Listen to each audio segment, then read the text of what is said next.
Donc moi, je travaille à l'état civil coutumier, hein. Je me présente, hein. Donc c'est l'état civil coutumier. Euh, il y a la coutume, ce qu'a expliqué le grand chef avec Raphaël, c'est l'oralité. Et il y a l'état civil coutumier, on va dire, c'est l'encadrement juridique des us et coutumes. De la coutume, on va dire, mais par rapport au statut personnel. Le statut civil coutumier, donc Raphaël a parlé tout à l'heure, c'est historiquement, en, avant 46, les Kanaks n'avaient pas d'existence juridique. Après 46, il y a une existence juridique des Kanaks, donc on est devenus des citoyens, on va dire. Et bon, il faut attendre après 46, et dans la Constitution, il y a cet article 75 où il y a deux statuts. Article 75 de la Constitution française. Donc il y a deux statuts, il y a le statut de droit commun et le statut personnel. Donc en gros, en substance, cet article 75, il dit, il existe deux statuts, et les gens gardent leur statut personnel tant qu'ils n'ont pas renoncé. Donc le statut personnel, ça concerne les Kanaks, ça concerne les Wallisiens, ça concerne les Mayotais, c'est-à-dire tous les peuples qui ont été colonisés par la France. La France a reconnu les spécificités culturelles propres à chaque notamment de ces colonies, ces anciennes colonies. Et c'est resté en l'état dans la Constitution française, l'article 75. Dans le cas de la Nouvelle-Calédonie, avec les accords de Matignon, les accords de Nouméa, le deuxième accord de décolonisation, M. Mapoul a fait un historique, et le premier c'est l'accord de Matignon, le deuxième c'est l'accord de Nouméa, dans lequel on est dedans. Ça a été repris, parce que l'accord de Nouméa, il a valeur constitutionnelle, donc on a repris cet article 75 on a réintégré dans un titre 13 relatif à la Nouvelle-Calédonie. Concrètement, en gros, on va dire, c'est la reconnaissance, c'est le mariage, c'est le nom, les naissances, les adoptions, et puis les dissolutions de mariage. Donc l'état civil, il y a la naissance, donc toutes les procédures de reconnaissance, euh, les adoptions, euh, le mariage, dissolution de mariage, et on va dire le décès, les successions. Donc c'est pareil qu'en droit commun. En droit commun français, c'est le même principe. Donc moi je travaille à l'état civil coutumier, c'est le greffe des citoyens de statut civil coutumier. Donc comme je dis, on a un statut personnel, mais c'est encadré quand même il y a un cadre juridique. L'état civil coutumier, il est créé, ses origines, c'est un décret de 1935. On a créé l'état civil coutumier. Et là, actuellement, c'est une délibération de 1967 qui encadre l'état civil des citoyens de statut coutumier. Donc, j'ai pris quelques chiffres, hein. Euh, donc, il y a deux statuts coutumiers. Les chiffres actuellement, il y a 170 citoyens de droit commun. Ça, c'est droit commun. Il y a 90 000 citoyens de statut coutumier kanak. C'est des chiffres que j'ai extraits de notre base de données, de mon travail. 17 000, c'est les citoyens, c'est les Kanaks de l'ère coutumière de l'IFO. De, voilà, de notre ère. Voilà. Mais 90 000, c'est les citoyens de droit coutumier dans toute la Calédonie. On est 90 000. 90 000. Bon, ça, c'est à peu près les chiffres, mais bon, c'est juste pour donner une autre idée. Donc, il y a 90 000 citoyens de statut coutumier, en gros, dans la loi personnelle et la coutume. Entre loi personnelle et la coutume. Et dedans, il y a 20 à 30 000 citoyens de statut civil de Wallisien. Et les Wallisiens et les Futuniens. Donc, je vous disais, en matière d'état civil coutumier, il y a la naissance, les adoptions. Euh, par rapport à... Moi, j'ai essayé d'évoquer un peu comme ça le sujet. Donc, par rapport au thème qui a été demandé, hein, bon, Raphaël a parlé un peu de la coutume kanak et la famille kanak, donc la place de l'enfant. Donc là, on va parler des enfants, donc on va parler de l'adoption. Donc la place de l'enfant, comme le grand chef a dit, c'est la place de l'enfant et les fonctions aussi de la vision kanak, hein, de la coutume. C'est-à-dire que le principe, c'est la relation. Euh, comme Raphaël disait, c'est les hommes, c'est une société patriarcale, c'est les hommes qui ont le nom, qui ont le lien à la terre, et les femmes, c'est eux qui tissent les liens. Et la relation de l'homme et la femme, le produit de la relation, c'est le mariage, c'est l'enfant. Donc l'enfant, on va dire, c'est l'aboutissement du mariage, au sens coutumier. C'est pour ça que le sénateur, tout à l'heure, il disait que les nouveaux concepts de mariage pour tous, la coutume kanak était perdue. Par exemple, un sénateur, M. Groschin, qui disait, par rapport à une question qui lui était posée, comment réagit la coutume kanak? Et il a simplement répondu que le mariage kanak, le but, la finalité, c'est la procréation. Sans dire si on est contre ou pour le mariage pour tous. Mais il a dit le but, la finalité du mariage coutumier, c'est la procréation. C'est le lien de sang, le lien maternel et le lien paternel doivent donner une descendance pour assurer la continuité du clan. Donc la finalité, c'est la procréation. Donc toutes les questions des nouveaux mariages pour tous, on ne lutte pas le problème, mais on dit, ouais. Ben, c'est pour donner un peu une idée. Donc ça veut dire que la place de l'enfant, elle est centrale. C'est lui qui va continuer du côté de la descendance, continuer le nom, la société patriarcale. Il y a les situations des enfants. On va revenir à la fonction sociale de l'adoption, où justement l'enfant, elle a une place, euh, elle a une place importante. Donc l'adoption hier et puis aujourd'hui. Là, c'est une des questions. Donc, comme on dit, l'adoption, on est dans une situation où l'enfant va être donné dans on va dire, dans la pratique coutumière, il y a des adoptions qui emportent des conséquences en matière d'état civil, et il y a des adoptions coutumières qui n'emportent pas des conséquences au niveau de l'état civil. Les conséquences au niveau de l'état civil, j'en parlerai après, hein, dans une troisième partie, c'est les processus de reconnaissance, hein, de l'état civil, mais je vais parler de la fonction sociale de l'adoption coutumière. Mais je vais dire, en gros, hein, il y a des adoptions coutumières. Déjà, la notion d'adoption. En langue kanak, le mot adoption, si je dois le traduire, ça veut dire, par exemple, dans ma langue avec mon grand chef, quoi, ihame. Ihame, ça veut dire on donne. Donation. Une donation. Par rapport à la loi française, donner à un être humain, c'est interdit. C'est interdit. C'est interdit par la loi. Article 3 du Code civil interdit le commerce humain. Voilà. Donc, donner à un être humain, bon, on va dire c'est contraire à l'ordre public. Mais nous, dans notre langue, ça veut dire on donne. Et à discuter avec une collègue ce matin, il disait, chez les Inuits, apparemment, ils disent, l'adoption, c'est pas l'abandon. J'avais jamais vu sous cet angle-là. Effectivement, nous, c'est ça. L'abandon, c'est pas l'abandon. La donation, c'est pas l'abandon. Un don n'est pas un abandon. C'est pour continuer une cohésion sociale, c'est pour l'équilibre social. La finalité, c'est la recherche de l'équilibre social ou la cohésion sociale. Ça dépend selon quelle situation. Par exemple, il y a divers types d'adoption, on en discutait encore avec le grand chef, qui n'emportent pas de conséquences, par exemple, au niveau de l'état civil. Il y a des personnes âgées qui n'ont pas eu d'enfants, mais ils sont en fin de vie. Quelqu'un de la famille de la maman ou du papa, avec ces deux personnes âgées, vont donner un enfant, ils vont rester avec cette personne jusqu'à leur mort. À la mort de ces personnes âgées, cet enfant va revenir. Il n'y aura pas de changement de nom.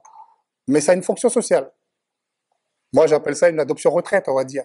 C'est pour imager. Voilà, c'est une adoption retraite, voilà. Chez nous, on a une expression, on dit Juono. On racontait ça avec Raphaël. C'est pour gratter le coco. Ou c'est pour Jomeshi, chercher du bois. Ou Jomeshi pour aller chercher les tabacs pour les vieux. Fait de bananier pour que le grand-père puisse rouler son petit tabac. C'est des expressions pour dire on donne cet enfant pour faire ces petites fonctions-là. Les derniers plaisirs de ces personnes âgées avant leur mort. Et une fois leur mort, ben, cet enfant-là, il n'a pas changé de nom.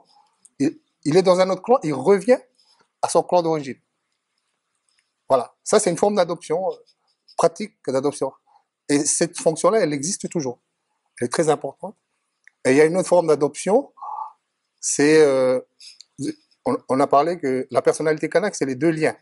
Le lien maternel et le lien paternel et le lien maternel. Souvent, en reconnaissance pour le lien maternel, une famille va donner une première fille, un premier enfant, en remerciement au clan maternel. Ça, c'est une adoption coutumière qui est assez fréquente chez les Kanaks.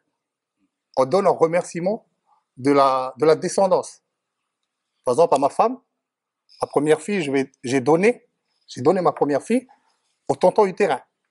Coutumièrement parlant, j'ai donné en remerciement parce que j'ai des enfants. Chez nous, coutumièrement, c'est quelque chose qui existe. C'est pour toujours, d'un point de vue généalogique, ça permet de garder les liens. Voilà, et ça se transmet comme ça dans la mémoire et on sait que on a donné cet enfant là-bas. Plus tard, mes petits-enfants, ils sauront que oui, ce nom, parce que le nom, il reste et il véhicule dans ce lieu. Et à travers le nom, c'est-à-dire le prénom, oui, on va retrouver les lignées. Et donc, c'est comme ça, comme dit le grand chef, c'est les liens, les relations. Donc, l'adoption, en dehors du mariage, c'est une forme d'entretien des transferts, des liens. Voilà. Il y a le mariage, on crée des alliances à travers la femme, et on va dire que l'adoption est une autre forme de création du lien pour assurer la cohésion sociale ou assurer l'équilibre social. Et puis bon, il y a les conséquences au niveau de l'état civil. Bon, ça, je vous ai parlé de deux types d'adoption, on va dire, dans la pratique coutumière. Il y a aussi une autre forme d'adoption quand il n'y a pas de descendance. Moi, par exemple, Raphaël parlait de la hiérarchie à l'intérieur d'une famille. C'est une société patriarcale. C'est l'aîné qu'on va prendre qui va avoir la fonction de chef de clan, par exemple. Admettons que l'aîné d'une famille, il n'a pas d'enfant.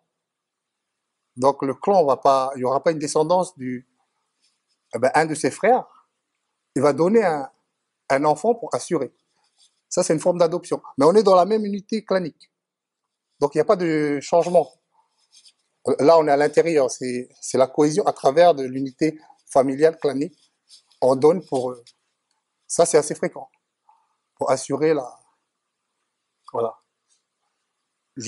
Ça fait partie de notre forme d'adoption. Donc ça, c'est la pratique coutumière. Il y en a certainement d'autres, mais je pense que, bon, on va dire que ce sont les principales. Hein. Et bon, le grand chef, tout ça, et puis Raphaël, peut-être ils préciseront d'autres. Mais voilà, en gros les pratiques coutumières en matière d'adoption. Et puis il y a la conception kanak aussi, qui est que dans une fratrie, c'est des adoptions coutumières, on dit que le premier enfant, mon premier enfant, ma première fille, soit je le donne pour un remerciement de ma femme, ou soit coutumièrement dans ma fratrie, je le donne à mon aîné. Au moment où ma fille va se marier, c'est mon aîné qui va, on va dire, qui va manger à table le jour de son mariage. C'est une forme d'adoption coutumière. Ça permet de tisser la cohésion à l'intérieur d'une famille. Mais c'est une adoption coutumière. Le terme exact, voilà, c'est une reconnaissance. La reconnaissance envers mon aîné, je le traduis coutumièrement. Voilà, ça existe. Ça se perd un peu, je pense, mais ça existe. C'est toujours. Ça se fait toujours, voilà. Mais je veux dire, voilà. Je dis, j'ai en train de dire, ça se perd, mais non, ça existe toujours. Et non, c'est-à-dire, dans la pratique, il y a d'autres qui le font moins maintenant. Parce que du fait de la ville, parce que quelqu'un qui se marie chez nous, c'est quand même, ça représente quand même beaucoup de retours matériels. Et parfois, on a tendance à être un peu, tout d'un coup, à oublier cet aspect coutumier. Et à vouloir, et c'est là que le grand chef, il disait, on on commet une faute, là. C'est là, parfois, on coupe le lien, là, du cercle. Et c'est là que ça aboutit les sanctions. La sanction de la pratique coutumière, les malédictions, parce qu'on a mangé quelque chose qui ne nous revient pas. Par exemple, moi, si ma fille, si je prends pour son mariage, je vais manger, j'oublie de donner à mon aîné, comme dit le grand chef, la sanction, ça va être une forme de malédiction, mais on reste dans la pratique coutumière. Voilà. Mais ces adoptions internes fratries, ça permet ça renforce la cohésion familiale, ça renforce le clan. On a des formes d'adoption comme ça, interfratrie, qui est très forte, hein. C'est ça qui soude euh, le, on va dire, l'unité domestique kanak au niveau de la famille, au niveau du clan. Et c'est la coutume, quoi, hein. Celui qui le fait avec ça marque les. Donc après, je pense ça c'est les fonctions sociales de l'adoption coutumière. Hier et aujourd'hui, confirmé par le grand chef, ça n'a pas changé. C'est toujours à l'état. Les Kanaks maintenant vivent dans la ville, avec le salariat, ils ont des moyens, mais la pratique coutumière, elle existe. Le Kanak dans la ville, il vit la coutume. Quand il y a les mariages, on va faire la coutume. On s'est organisé au sein de la ville pour créer des structures pour pouvoir organiser nos manifestations coutumières. Lors des mariages, on s'organise pour pouvoir faire les mariages, mais comment on dit, entretenir ces échanges coutumiers. Donc, sans rentrer plus dans les détails, je vais passer à la processus des conditions de reconnaissance de l'adoption coutumière par le droit républicain, vous voyez, par l'état civil, hein, comme je vous ai dit, je disais tout à l'heure. Donc, c'est la délibération de 1967 sur l'état civil coutumier. Donc, c'est un article 37, je vais le lire, hein, ça fait très juridique, mais comme ça, c'est les adoptions des citoyens de statut civil coutumier par d'autres citoyens de même statut sont régies par la coutume, basée sur le consentement des familles intéressées. Sont régies par la coutume. Ça, c'est concernant la délib sur l'état civil coutumier. Je cite un nouvel article de l'accord de Nouméa. Les situations mixtes, article 9, l'adoption d'un enfant de statut coutumier par un parent de statut différent, soit de droit commun, soit d'un autre de droit particulier, le droit commun s'applique en général, sauf si dans le deuxième cas, les concernés en décident autrement.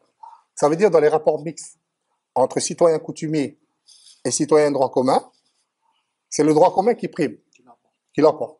Ça, c'était pour vous illustrer qu'il y a quand même des relations entre les deux statuts. Bon, le texte, il prévoit une règle de conflit, on va dire. C'est le droit commun qui s'applique. Mais en matière de statut coutumier, l'adoption, il faut le consentement. Donc, il faut le consentement des clans. Parce qu'au niveau kanak, au niveau de la société kanak, c'est le clan qui décide. C'est le clan qui est détenteur du nom. Et un clan, ça peut être composé de plusieurs familles. Donc le clan, on va dire, c'est l'unité de base de la société traditionnelle kanak. C'est pas la famille, c'est le clan.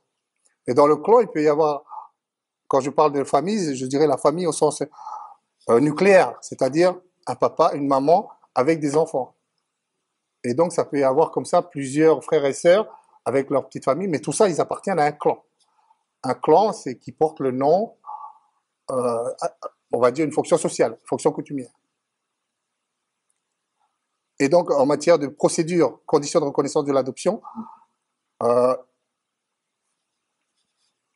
va dire il faut un acte coutumier. Un acte coutumier, c'est un palabre entre les clans, le clan de l'adopté et le clan de l'adoptant, le chef de clan de l'adopté et de l'adoptant, tous les deux, on va dire, ils donnent leur consentement pour que l'enfant soit accueilli par l'adoptant. Voilà, leur consentement mutuel. Pour que l'enfant passe d'une autre unité clanique à une autre unité clanique. Et il faut le consentement des chefs de clan, pas des parents, des chefs de clan. Et ces changements de clan, ça implique un changement de nom. Donc ça implique aussi un changement de fonction sociale. Si je vais dans un autre clan, j'ai plus la fonction sociale de mon. Et les conséquences en matière de droit commun, c'est une adoption plénière. C'est pas une adoption simple. En droit français, on fait l'adoption simple et l'adoption plénière. En matière coutumière, toutes les adoptions, ce sont des adoptions plénières. C'est-à-dire qu'il n'y a pas de conséquences dans sa famille d'origine pour le jeune adopté. Ça, c'est la conséquence juridique. Voilà. Voilà ce que je peux dire sur la reconnaissance, processus et conditions. Donc, techniquement parlant, le PV de palabre, bon, je disais, Avant, c'était monsieur Raphaël Mapou parlait de syndic des affaires coutumières. C'était les gendarmes. C'est-à-dire que c'était l'État qui encadrait cette procédure en matière coutumière, que ce soit pour l'état civil, pour le changement de nom, avant, ou pour les mariages, ou surtout pour le foncier. Et là, depuis 2007, on a pris une loi de pays où c'est un acte authentique. Et c'est fait par des officiers publics coutumiers. C'est un corps de fonctionnaires qui ont prêté serment et qui sont chargés de faire tous ces actes en matière d'état civil et en matière de foncier coutumier. C'est une avancée parce que la valeur juridique, elle est plus probante. C'est un acte authentique. C'est comme un acte de notaire. Donc, ça donne plus de force juridique. Plus de force juridique. C'est une garantie aussi de sécurité juridique, notamment en matière d'état civil. Sur le foncier, c'est très important. Comme les terres coutumières, ils ont un régime juridique très particulier, le régime des 4 I, insaisissable, inaliénable, incommuttable, incessible, voilà, inaliénable. Donc ces 4 I, ça veut dire que les terres coutumières ne sont pas dans le commerce juridique.